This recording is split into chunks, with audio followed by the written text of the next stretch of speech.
So you guys did it again. I don't know why, but 25,000 subscribers. I was freaking out when we hit 1,000. I was freaking out when we hit 10,000 just a couple weeks ago. And now I'm freaking out again because you guys are insane, incredible, and I love you so much.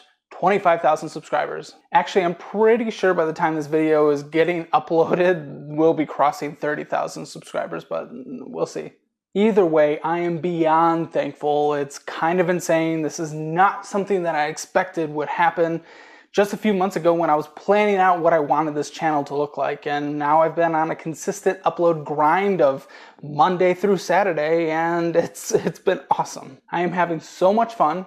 It is a lot of work, but I'm having so much fun. And thanks to all of you, I'm actually doing this full time now. I know that that's a risk because 30,000 subscribers, not the biggest YouTube channel in the world, but there is good growth here. There are good views, there are good engagements, there are good retentions. I want to see where this thing goes, and I want to see if I put my all into it on a full-time basis, what can I grow this thing into? And thanks to all of your love, anyone who has subscribed, leaves a like, comments below for the algorithm, anyone who supports me on Patreon or is in the private Discord, you are making everything possible for me to do this full time, being able to put my full energy into creating more content, better content, and hopefully kind of taking this thing to the moon. But truly, I am beyond humbled from all the support and love that you all have been giving.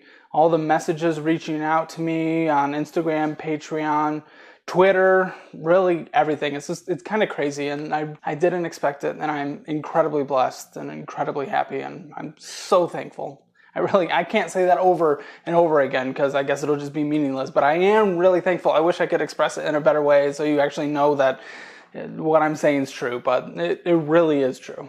So this is another milestone, 25,000 subscribers. I know people are not subscribed in order to win money, but I do like to give back to the community that has been giving me everything. So again, I gave out $1,000 at 10,000 subscribers. I'm giving out $1,000 today for 25,000 subscribers. And for everyone who's still subscribing and who has been subscribed, at 100,000 subscribers, I'll be giving away $2,000 to someone who's in the audience. And yes, this is a pretty informal video, so I am not going to edit out that flub. But first, I promised everyone I would be giving a general Q&A for this milestone video, so let's jump into that. Welcome to my office where messy office things happen. Let's jump into the questions. Thea Erickson. How do you make so much content? Do you have a team? It seems like you emerged into this platform fully formed. I actually do work with a couple people, and you can see them on my Instagram, linked in the description below. So I have Pearson, who is a local videographer. He recently dropped out of college and he's working for a startup, and then he also works for me on an hourly basis as well. He helps film Audit on the Street, and he helps film the financial audits. I also just brought on Lynn for a part-time basis, who's helping with email coordination, scheduling things for financial audits, Audit on the Streets, and the monthly money series, and then some other things as well. She also helps film. She's the second camera angle in Audit on the Streets as well. When it comes to going into YouTube fully formed, I had a full month of planning that I did before I launched the first video on June 1st. So I sat down with Pearson. I was like, here's what I want the channel to be. Here's what I want it to look like. What can we do to get there? And then we just laid out a game plan to get there. And now after just 2.5 months, I'm able to do this full time. Again, thanks to you guys. Nothing to do with me. It's all because of your amazing support. But because of that planning stages, I was able to just kind of jump into this thing and go hard. Sticker Mom, how do you feel about the rapid growth of your channel? Also, could you play something on the trombone for us? Well, the rapid growth at times has made me incredibly excited. At other times, it's also made me a little bit anxious because I wasn't expecting to kind of, grow. So the last 3 times that I've gone out into like really populated areas in the city, I've been recognized and people have come up to me, which is awesome. It's just wasn't something I was expecting, especially only in a couple months into this. I love it. If you ever do see me, feel free to say hi. That's fine, but that threw me off. And will I play the trombone for you? No. Connor Crawford, what inspired you to get into financial stuff when you have a music background? Love the content, by the way, and can't wait for more. Thanks, Connor.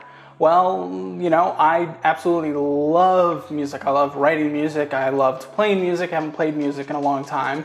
But essentially, I started writing music in 5th grade, and that's what I connected with most in school. So I ended up deciding to go to college for that. However, what got me into the business end of things, really, I don't remember what necessarily started the real estate obsession, but all throughout college, and I think even late high school, I always wanted to own some rental properties in the college town that I ended up going to the school for in Western Michigan University, Kalamazoo, Michigan.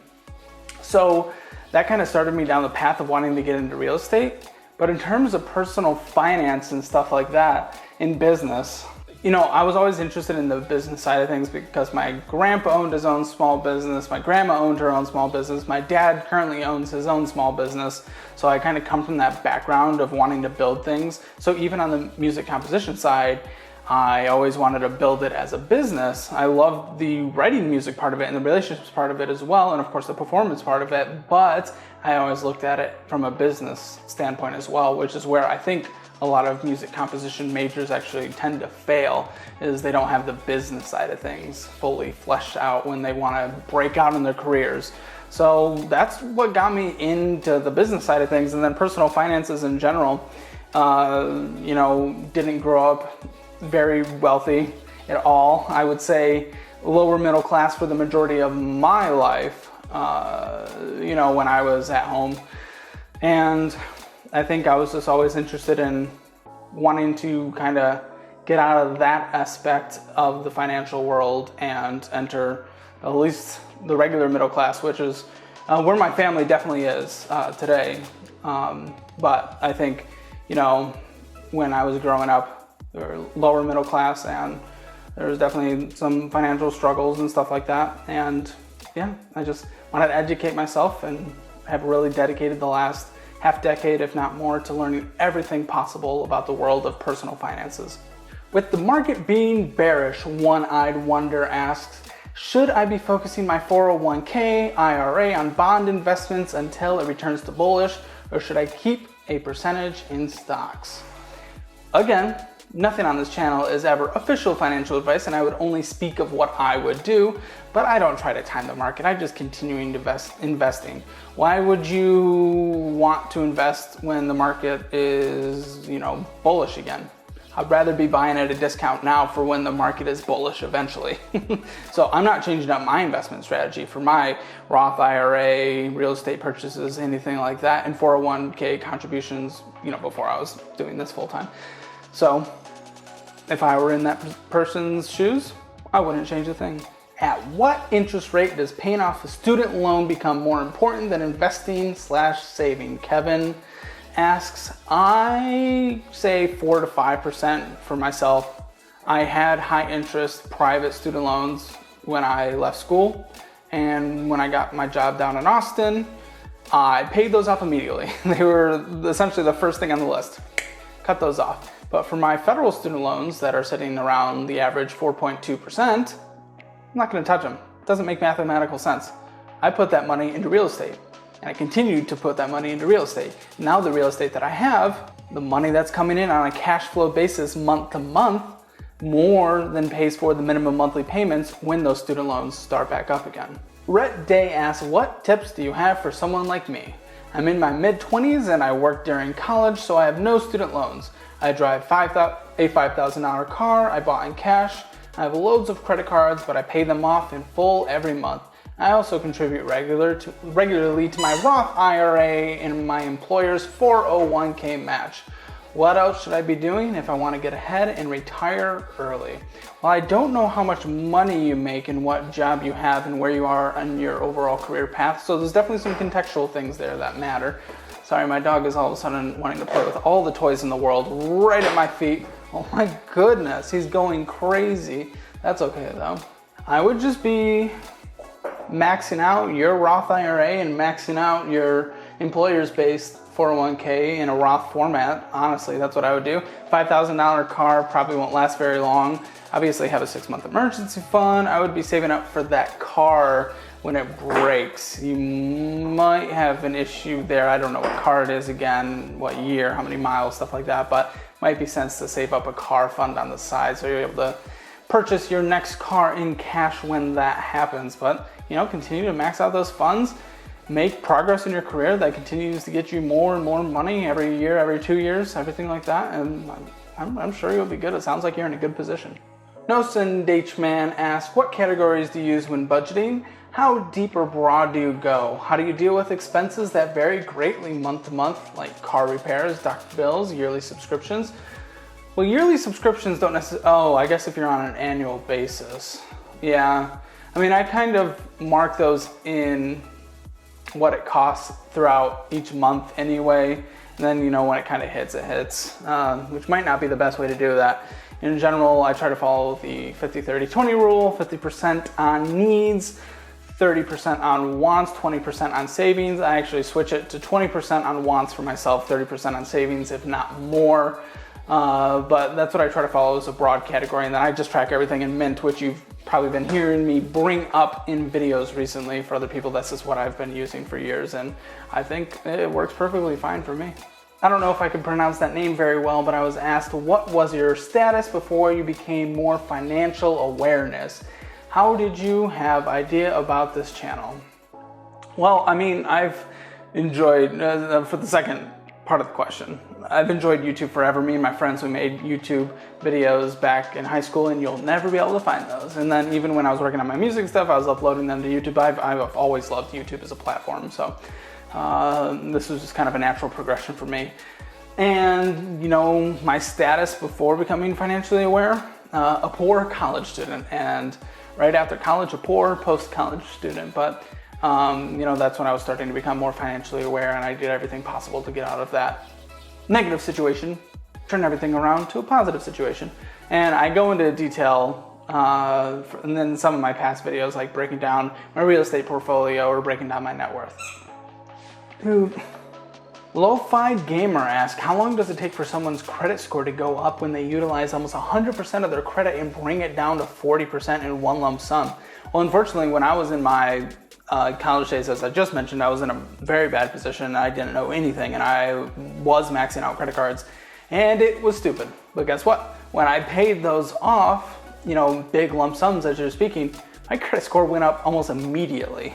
I can't necessarily promise that's going to happen, but that's what happened in my own experience. And again, everything I talk about on this channel is from my own experience or research that I'm doing.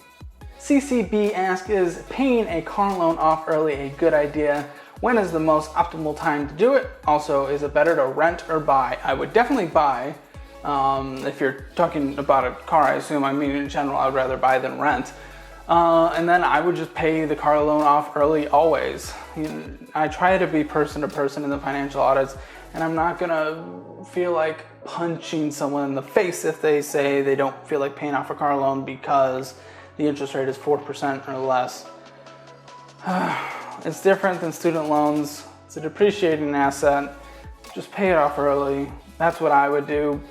But if it's 4% or less, I won't get incredibly angry, but just do it. Just do it. Just do it. Sick of Nelson asks, what is the job you work at and your salary? The general field you're in and a rough salary range is acceptable. Good, because I actually am not able to talk about specifics when it comes to my previous role, but just worked at a tech company.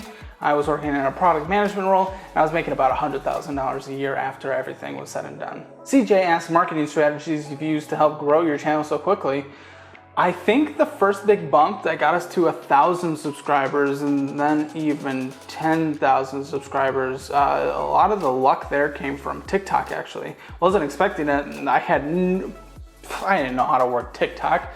I just uploaded some clips from financial audits on a daily basis from in reel formats on Instagram, and then just general TikToks on TikTok, and it hit the algorithm one day. It helped grow things. And then once we hit 10,000 subscribers, the YouTube algorithm actually started picking up the channel and recommended us to where we are today, where we're about to hit 30,000 subscribers. Ryan Brown asked, how are your finance videos so dang interesting? Well, I think just like stuff that I was seeking out back in the day, Finance videos can be interesting. It can also be a very boring topic. My goal is to, interview people and create content that is from well-developed research and show the world what these finances look like in an entertaining way. And, hopefully I'm doing that. What is your biggest money insecurity? Maggie Lou asks. Well, right now it's going full-time into the YouTube thing. I have a larger than normal emergency fund saved up on the side. I am making money from this, but 30,000 subscribers. Who knows if trends will continue? Who knows if people will continue enjoying the content? My insecurity is this. I don't know what the future of this looks like. I want to give my all to it, but I'm insecure about it for sure. Nate M asks, is it worth it in the long run to pay 20% down on a home?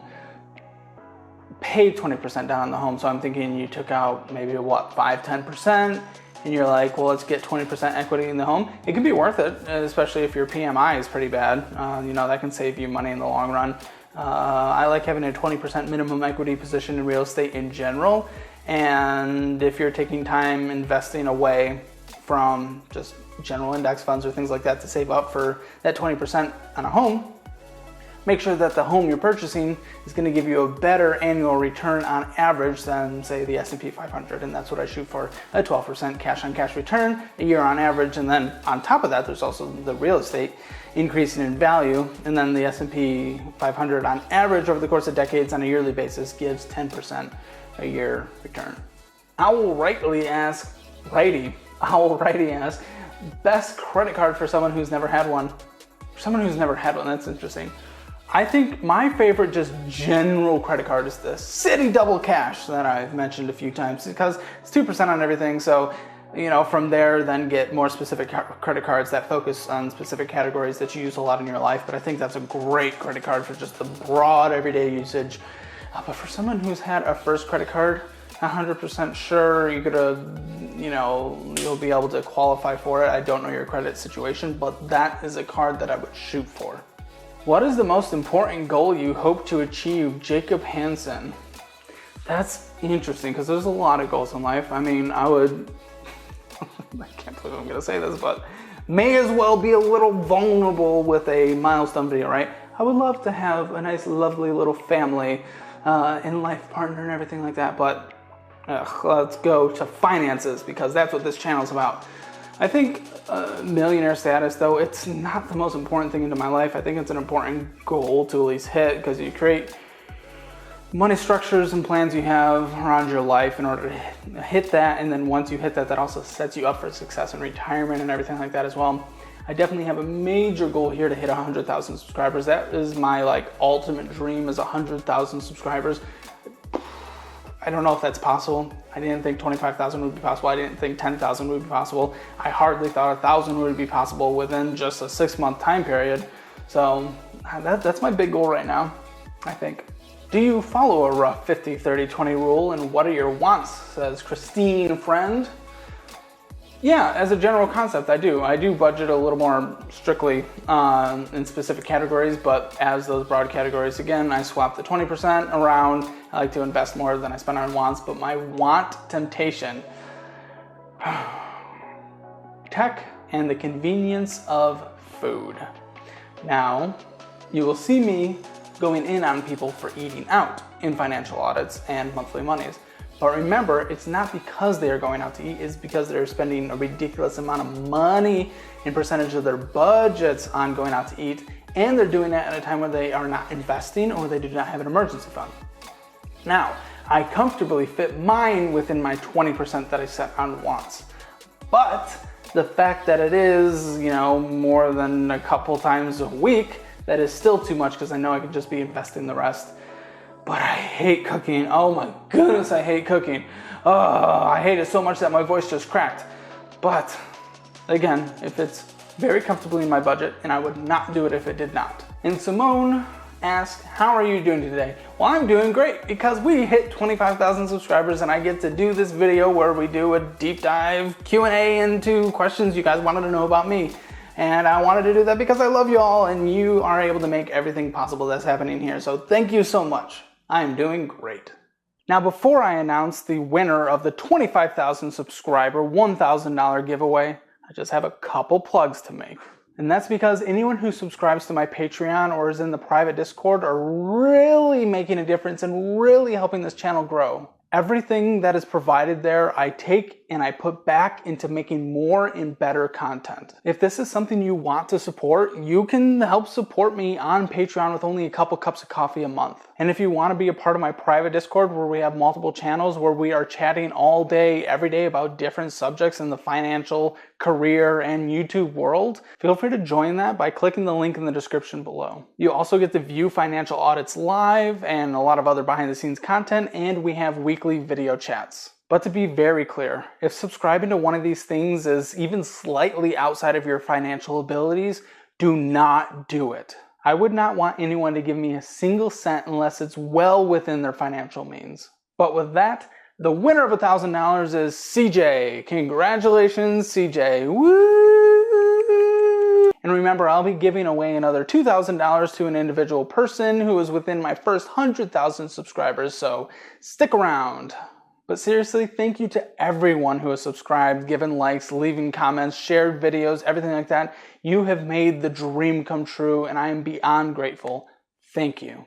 And speaking of Patreon and stuff like that, I have a list of supporters here to thank. My 4 Cups of Coffee supporters: Abdil Martinez, Mark, Josh Bennett, Clayton006, Tyler Chong, Drew Smith, Timothy Williams, Sam I Am, Jason Springs. And I also have my 8 Cups of Coffee supporters who are making the dream come true at just an extra level, and I love you so much. An anonymous supporter, Anthony, Joseph W. Strickland, and Sam V03, I love you. You all are great. Enjoy the rest of your day, and we're going to have another financial audit right here tomorrow. Thanks.